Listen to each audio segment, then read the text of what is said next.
आप सभी का स्वागत है कल परसों तक में। जी हाँ, आपने सही सुना, कल परसों तक। आप सभी के लिए कल परसों की सभी ताज़ा खबरों के साथ लाइक करना ना भूलें, शेयर करना ना भूलें, कमेंट करना ना भूलें और सब्सक्राइब करना तो हरगिज़ ना भूलें। तो चलिए शुरू करते हैं।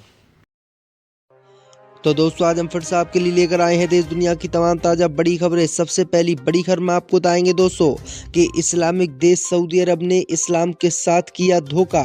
सऊदी अरब की सरकार ने नियमों में संशोधन करके सऊदी अरब में शराब पीने की मुसलमानों को दी इजाज़त। अब पूरे सऊदी अरब में धड़ल्ले से बिकेगी शराब।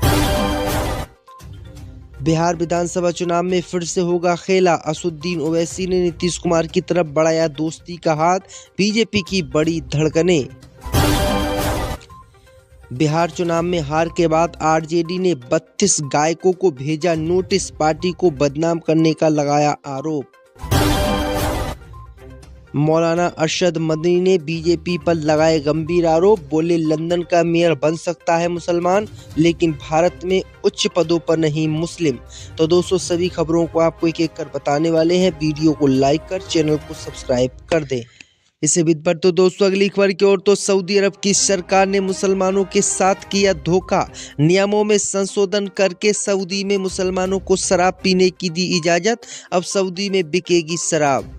दोस्तों, आपको बता दें कि मुस्लिम देश सऊदी अरब की सरकार ने मुसलमानों के साथ बड़ा धोखा सऊदी अरब में किया है। दरअसल आपको बता दें कि इस्लाम में शराब को हराम माना गया है। अब उसी शराब को सऊदी अरब की नई सरकार ने नियमों में संशोधन करके सऊदी अरब में बेचने की इजाज़त दे दी है। यानी अब सऊदी अरब में कोई भी व्यक्ति शराब पी सकेगा और सऊदी अरब में हर जगह पर अब शराब मिलेगी। सरकार ने अब तक जो शराब पर प्रतिबंध सऊदी अरब में लगा हुआ था, उस प्रतिबंध को हटा दिया है और नियमों में संशोधन कर दिया है। वहीं आपको बता दें कि पैगंबर मोहम्मद साहब सहित अन्य मुस्लिम उलमा शराब को हराम मानते हैं और इस्लाम धर्म में शराब हराम है। लेकिन अब इस्लामिक देश जहां पर पैगंबर मोहम्मद साहब का जन्म हुआ, जहां से इस्लाम धर्म दुनिया में फैला, अब उसी जगह इस्लाम धर्म के नियमों का उल्लंघन हो रहा है और सऊदी अरब की सरकार ने अब उसी जगह पर शराब पीने की इजाज़त दे दी है। देखना ये होगा कि अब मुस्लिम समाज के लोग इसका विरोध करेंगे या फिर नहीं, या सऊदी अरब ने जो काम किया है वो आपकी नज़रों में ठीक है या नहीं, हमें कमेंट करके ज़रूर बताएं। इसे भी बढ़ते दोस्तों, अगली खबर की ओर। तो बिहार में फिर होगा खेला। असदुद्दीन ओवैसी ने नीतीश कुमार की तरफ बढ़ाया दोस्ती का हाथ। दोस्तों, आपको बता दें कि MIM प्रमुख असदुद्दीन ओवैसी ने अब नीतीश कुमार के लिए अपनी तरफ से दोस्ती का हाथ बढ़ाया है, जिससे भाजपा की धड़कनें बदल गई हैं। दरअसल आपको बता दें कि असदुद्दीन ओवैसी ने एक ऐसा बयान दे दिया है जिससे हलचल मच गई है। असदुद्दीन ओवैसी ने कहा है कि अगर हमको ज़रूरत पड़ी और हालात बने तो MIM पार्टी नीतीश कुमार की सरकार को समर्थन करने के लिए तैयार है। कल थी तल की, आज यूं आई नरमी। दरअसल आपको बता दें कि अब तक ओवैसी नीतीश कुमार को बीजेपी का साथी होने के कारण सांप्रदायिक ताकतों के साथ खड़ा बताते थे, लेकिन अब उन्होंने कहा है कि राजनीतिक संभावनाओं का खेल है। असदुद्दीन ओवैसी का कहना है कि अगर नीतीश कुमार बीजेपी का साथ छोड़ दें या बिहार के विकास, मुसलमानों या अन्य लोगों के लिए ठोस कदम उठाएं, तो उनकी पार्टी JDU को कंधा देने से पीछे नहीं हटेगी। सीमांचल का एंगल और ओवैसी की शर्त। ओवैसी ने ये ऑफर खाली हाथ नहीं दिया है, इसके पीछे जो है असदुद्दीन ओवैसी ने सीमांचल बिहार के विकास की भी मांग की है। इसे भी बढ़ते दोस्तों, अगली खबर की ओर। तो लंदन का मेयर बन सकता है मुसलमान, भारत में मुसलमान नहीं बन सकता। कुलपति अरशद मदनी ने उठाए सवाल।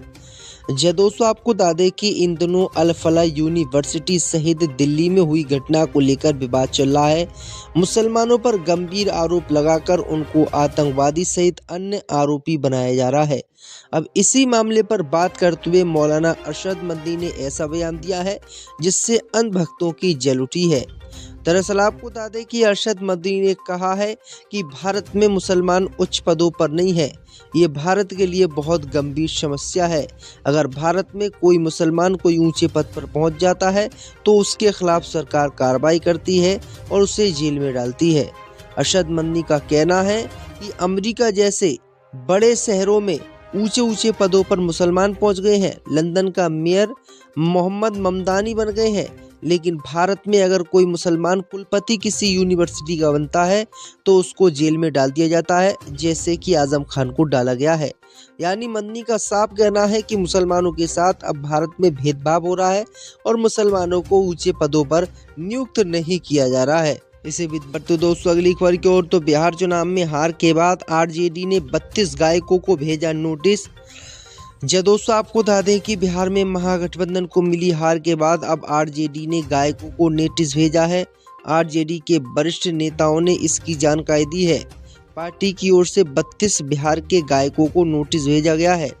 दरअसल आपको बता दें कि चुनाव के दौरान आरजेडी और पार्टी नेताओं का नाम लेकर गाना गाने वाले गायकों को तेजस्वी यादव ने नोटिस भेजा है। पार्टी ने पूछा है कि क्यों नहीं आप लोगों के खिलाफ कानूनी कार्रवाई की जाए। संतोषजनक जवाब नहीं मिलने पर पार्टी कानूनी कार्रवाई करेगी। पार्टी का मानना है कि चुनाव के दौरान जानबूझकर कई गाने पार्टी को बदनाम करने के लिए लॉन्च किए गए। बिना अनुमति के पार्टी और पार्टी नेताओं का नाम लेकर गाने बजाए गए, जिससे बदनामी हुई। उन्होंने बताया है कि आगे से बिना इजाजत राष्ट्रीय जनता दल या राष्ट्रीय जनता दल के किसी भी नेताओं का नाम मेंशन करके कोई भी गायक या एक्टर गाना गाएगा तो एक्टिंग की तो आरजेडी उनके खिलाफ कानूनी कार्रवाई करेगी और डिफेमेशन का केस भी करेगी। दरअसल आपको बता दें कि इन्हीं गानों को लेकर प्रधानमंत्री मोदी ने आरजेडी पर निशाना साधा था और अब दोस्तों आरजेडी ने इन लोगों के खिलाफ कार्रवाई करने की बात कही है। असुद्दीन ओवैसी ने नीतीश कुमार की तरफ बढ़ाया दोस्ती का हाथ। दोस्तों आपको बता दें कि एमआईएम प्रमुख असुद्दीन ओवैसी ने अब नीतीश कुमार के लिए अपनी तरफ से दोस्ती का हाथ बढ़ाया है, जिससे भाजपा की धड़कनें बदल गई हैं। दरअसल आपको बता दें कि असुद्दीन ओवैसी ने एक ऐसा बयान दे दिया है जिससे हलचल मच गई है। असुद्दीन ओवैसी ने कहा है कि अगर हमको ज़रूरत पड़ी और हालात बने तो एमआईएम पार्टी नीतीश कुमार की सरकार को समर्थन करने के लिए तैयार है। कल थी तल की आज यूं आई नरमी। दरअसल आपको बता दें कि अब तक ओवैसी नीतीश कुमार को बीजेपी का साथी होने के कारण सांप्रदायिक ताकतों के साथ खड़ा बताते थे, लेकिन अब उन्होंने कहा है कि राजनीतिक संभावनाओं का खेल है। असुद्दीन ओवैसी का कहना है कि अगर नीतीश कुमार बीजेपी का साथ छोड़ दें या बिहार के विकास, मुसलमानों या अन्य लोगों के लिए ठोस कदम उठाएं तो उनकी पार्टी जेडीयू को कंधा देने से पीछे नहीं हटेगी। सीमांचल का एंगल और ओवैसी की शर्त, ओवैसी ने ये ऑफर खाली हाथ नहीं दिया है। इसके पीछे जो है असुद्दीन ओवैसी ने सीमांचल बिहार के विकास की भी मांग की है। इसे बढ़ते दोस्तों अगली खबर की ओर, तो लंदन का मेयर बन सकता है मुसलमान, भारत में मुसलमान नहीं बन सकता, कुलपति अरशद मदनी ने उठाए सवाल। दोस्तों आपको बता दें कि इन दिनों अल फलाह यूनिवर्सिटी सहित दिल्ली में हुई घटना को लेकर विवाद चल रहा है। मुसलमानों पर गंभीर आरोप लगाकर उनको आतंकवादी सहित अन्य आरोपी बनाया जा रहा है। अब इसी मामले पर बात करते हुए मौलाना अरशद मदनी ने ऐसा बयान दिया है जिससे अंधभक्तों की जल उठी है। दरअसल आपको बता दें कि अरशद मदनी ने कहा है कि भारत में मुसलमान उच्च पदों पर नहीं है। ये भारत के लिए बहुत गंभीर समस्या है। अगर भारत में कोई मुसलमान कोई ऊंचे पद पर पहुंच जाता है तो उसके खिलाफ सरकार कार्रवाई करती है और उसे जेल में डालती है।